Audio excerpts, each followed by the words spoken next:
This podcast is brought to you by Blackaby Ministries International. To find out more, visit blackaby.org. Well, welcome back, everyone, to the Richard Blackaby Leadership Podcast, helping take your leadership to the next level. As always, my name is Sam, and I'm your host. And joining me to help take our leadership to heights hitherto unknown, the summit, Dr. Richard Blackaby. Good to be with you, Sam. You know, Richard, since last we spoke, or last we've recorded, you have done something that you probably never thought you'd ever do. Mm-hmm. And that is... Actually, I did two things. Okay. Yeah. Well, I know of one. Yeah. Well, they're both related. Oh, good. I ran my first and my last half marathon. All in the same event. Oh, wow. Yeah, I ran my first half marathon. And when we started this podcast, I had a goal of a 5K without stopping. Yeah. And a stretch goal of a 10K. Yeah. And so... And we met that 10K. Was that just last year? July 4th, last year. Yeah. Yeah. And and of course, 10K is 6.2 miles. Yeah. And a half marathon is 13.1. And I did it. I tell you, I hurt from it. The last couple of miles were brutal. Yeah. Had to go up. My son Daniel had kind of misled me. He ran with me. Not Daniel. But I said, well, Daniel, I've only one time ever run 10 miles, and this is 3.1 miles farther. But he said, yeah, but the last 3 miles or so are up on a NASCAR racetrack, and all the fans will be cheering you on, and it's level, and it'll be easy to run the last 3 miles. And that was a lie. I ran up the steep incline up onto the track, and the sun had come out, and we're in Atlanta, so it's not all that wintry here now, and it was in the high 70s, and blacktop for NASCAR cars racing around, and it was just it was rough the last couple miles, but you did it. My knee was hurting, my heart rate was up, but ran the whole thing, and so huge sense of accomplishment. Yeah, and that's no easy task, and it's cool to see you've come so far from just wanting to do a 5K a few years ago, and I immediately had Lisa order me one of those 13.1 stickers for the back of our car. Yeah, because what's the point of doing if you don't get the sticker marathon and the bling, the big trophy? And luckily, we have this podcast here for you to tell people about. It, so it's even better. But the funny thing about that was that my son Dana ran with me and helped me. I needed him in case he had to call 911. Yeah, and. But my wife ran behind us a little bit slower pace, and she thought she got turned around up on that NASCAR track and followed the wrong set of pylons. And before she knew it, she was headed to the finish line, and she still had one entire lap to go. So she had to run pretty well from the finish line. She had to run all the way back out onto the track and run around one more mile when she thought she was done, which was brutal. But when she ordered the stickers, or for the little things for the back of our car, she ordered me a 13.1 sticker. She ordered herself a 13.7 sticker, and it says 13.7, and then it says, I got lost. That's great. So we'll each have our own little reminder in the back of our car now. Well, good. Well, we're proud of you, and that's thanks.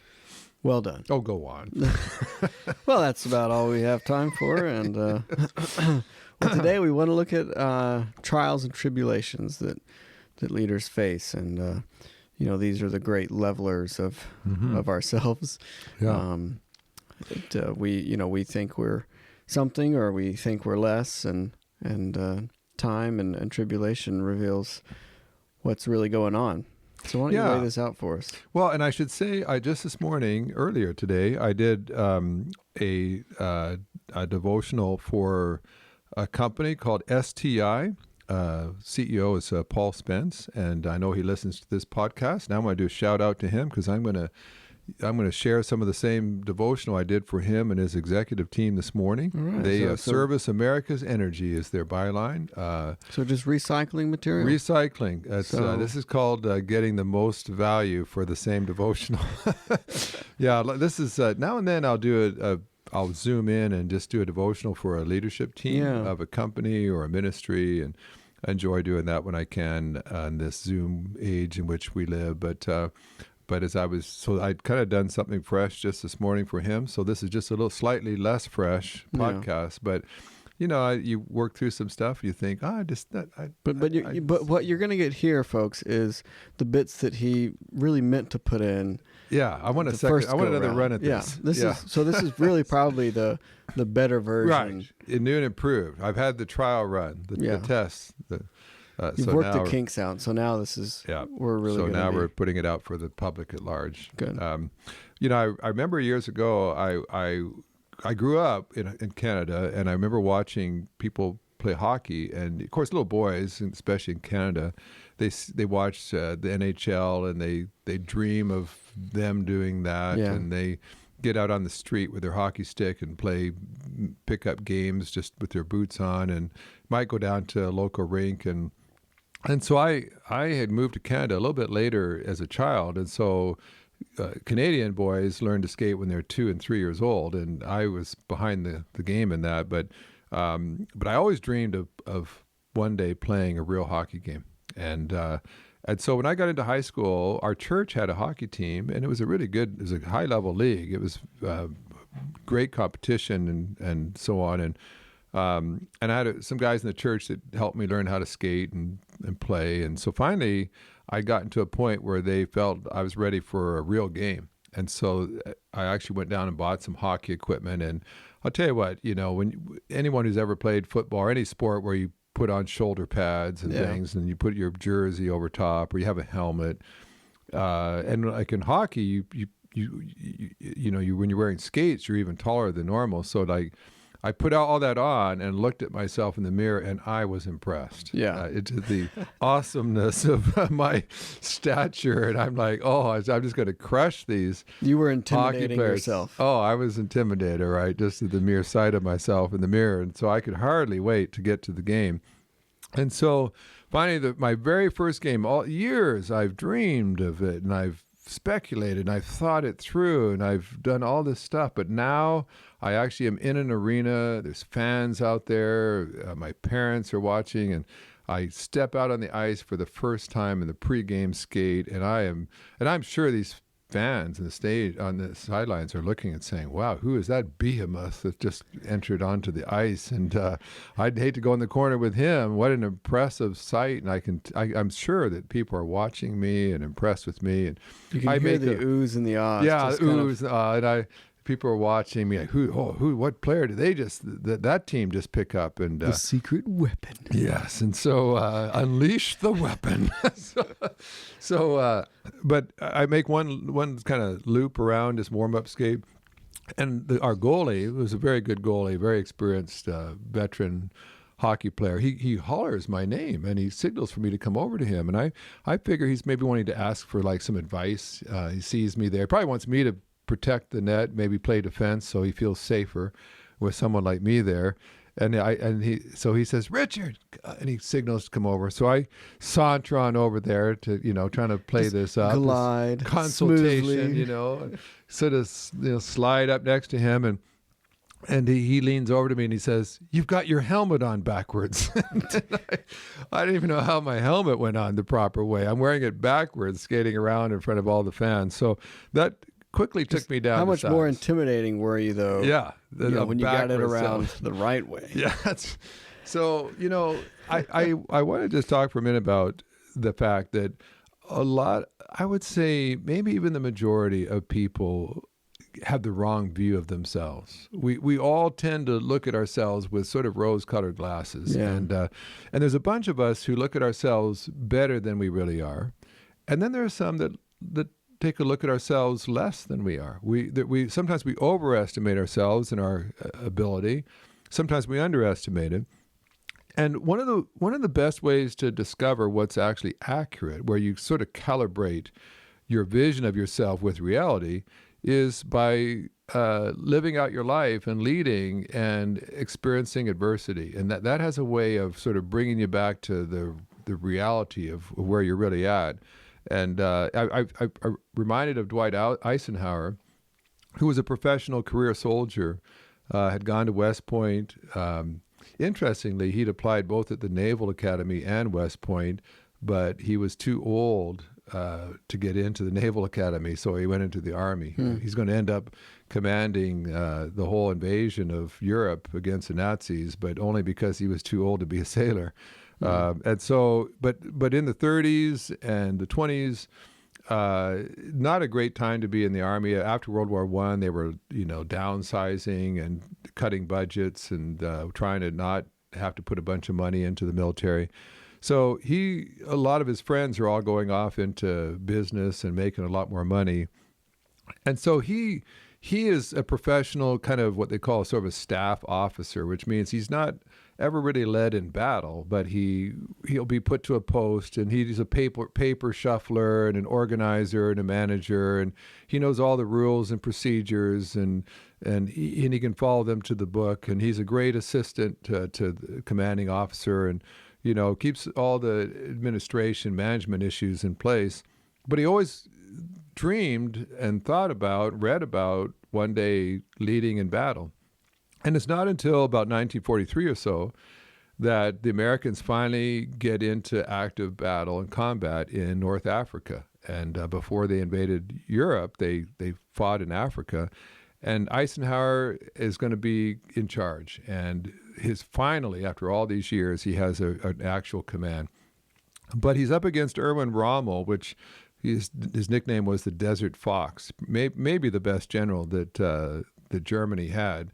And he's brilliant, he's aggressive, and he senses fresh meat, this American general that's never led in battle before.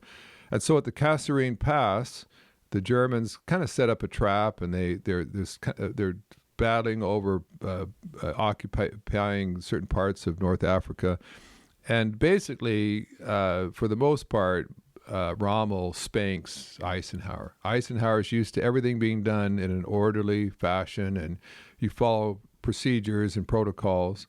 And that works fine if you're just running a normal base. But when people are shooting at you and tanks are charging at you, sometimes you got to throw the book out and you got to just fight back. Yeah. And so as a result, Eisenhower's first battle that he always dreamed of, kind of like my first hockey game. He found out his helmet was on backwards. Yeah. And the Americans suffer a number of casualties. They lose a lot of their tanks and so on. And as Eisenhower looks at that, he makes a number of adjustments. He realizes, number one, sometimes you can't, battles don't always follow the book. Sometimes you got to rewrite a chapter, and you got to say, well, in this case, we're going to have to respond this way. And Eisenhower realized that he was a little timid. He was so concerned about not making a mistake that he didn't grasp victory. Yeah. And there's a difference sometimes between not losing and winning. And he was concerned about not losing, and so he missed opportunities that he could have seized. And he also had one officer that really was underperforming, was costing the effort greatly, but Eisenhower was kind of slow to replace him. Everybody said, this guy's incompetent. He's a terrible officer. But Eisenhower was kind of loyal. He believed in loyalty and so on, but it cost him. And ultimately he realized, I've got to make some adjustments here. I've got to be quicker to replace non-performers. I've got to seize opportunities. I can't be too timid.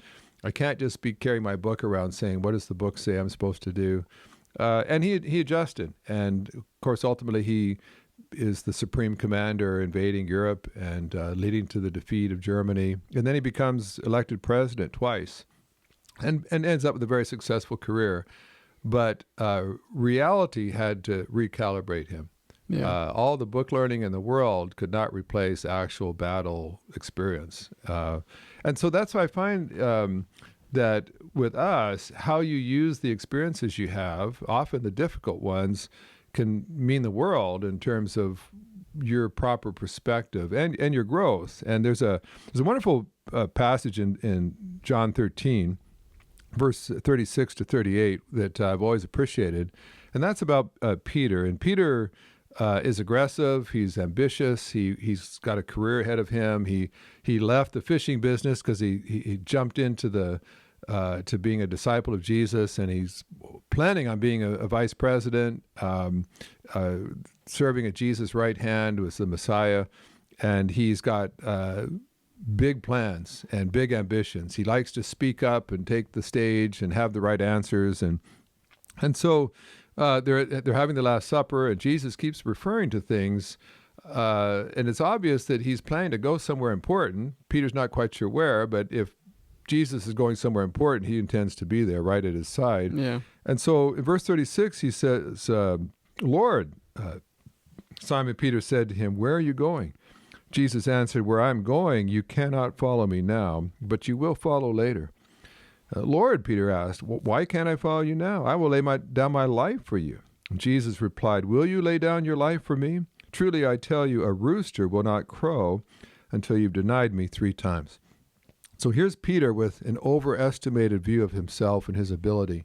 He thinks he's ready to go with Jesus. Yeah. But before that night's over, not only will he not go with Jesus, but he will deny he even knows Jesus. He's ready for his next victory. He's on the brink of his worst defeat. And it won't be until the crisis of that night that Peter finally sees himself as he really is. And so Jesus is going to the cross, and Peter's like, oh, I'll go with you.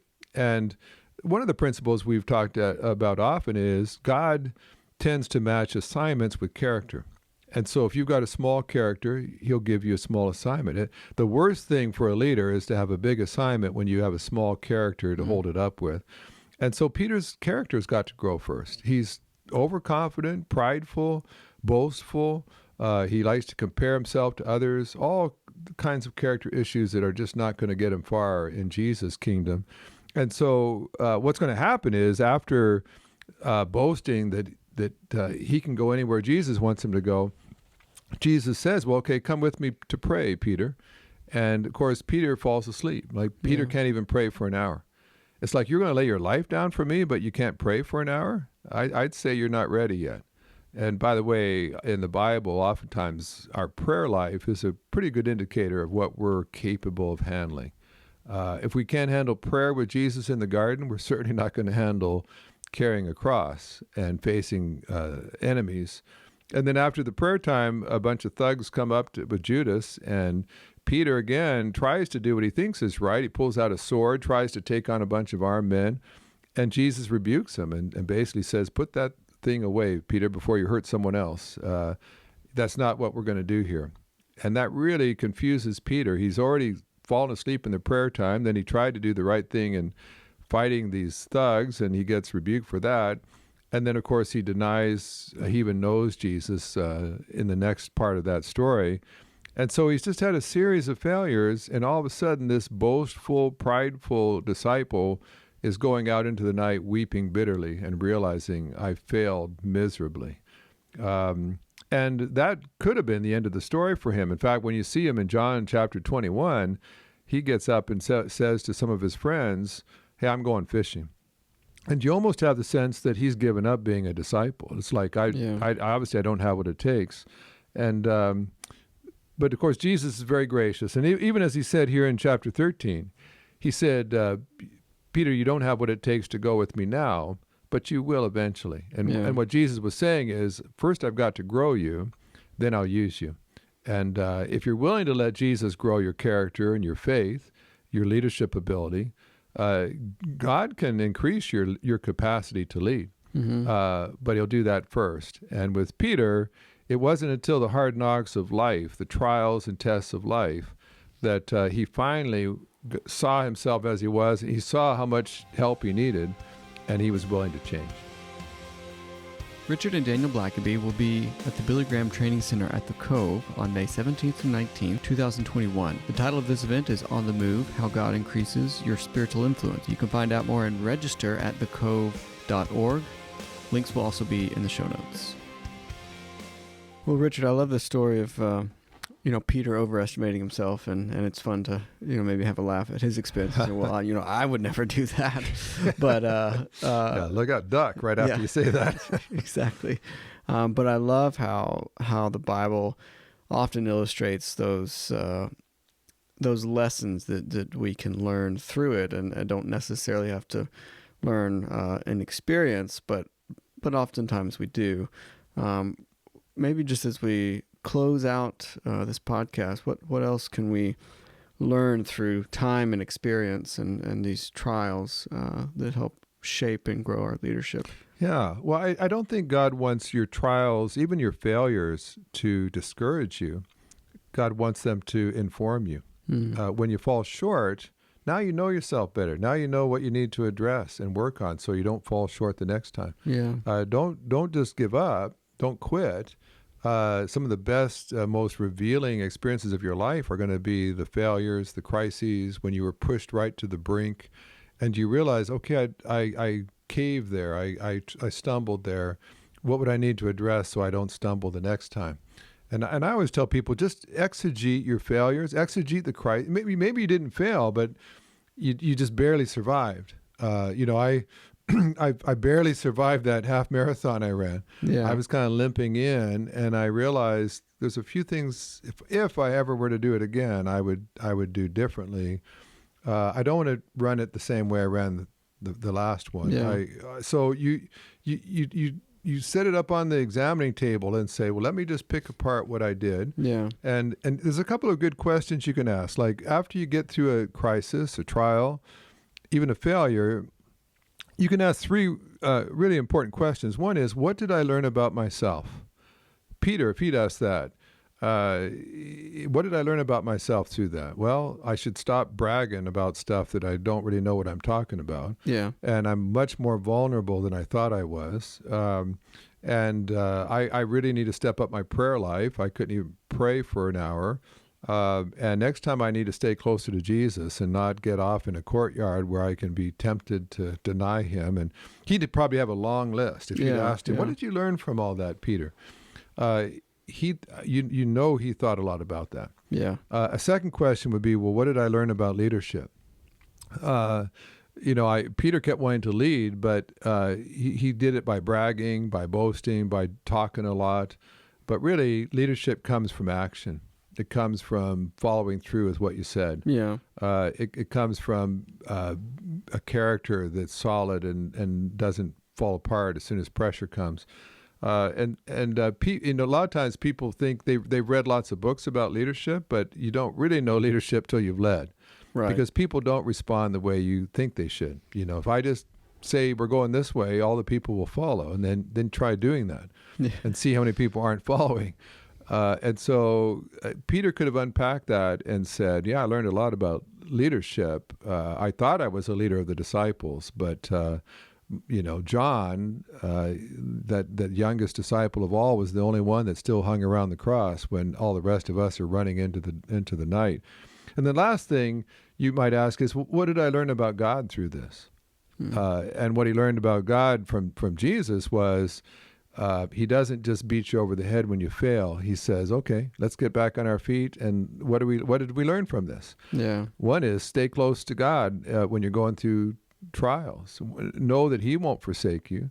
Know that he actually wants to prepare you ahead of time. If you'll listen to him and pay attention, he'll help you get ready for the trial he knows is coming. And so what do you learn about yourself? What do you learn about leadership? What do you learn about God? Great questions to ask every time you go through a crisis. And, one thing I know just in my own life,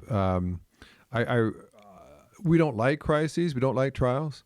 But we tend to either overestimate ourselves like Peter, or we underestimate ourselves like Moses. Moses like, hey, you got the wrong guy, God. I can't speak, can't do that. But what you want is an accurate. You just want to you don't want to overestimate yourself, but you don't want to underestimate either. Like, where am I at with God right now? Where am I at as a leader right now? Where am I at just controlling myself and being disciplined and following through to do the right things? I remember when I was just a fairly new seminary president of a seminary. It's great when you start a new job and they everybody's happy to see you. They throw a little welcome party. You have a honeymoon period.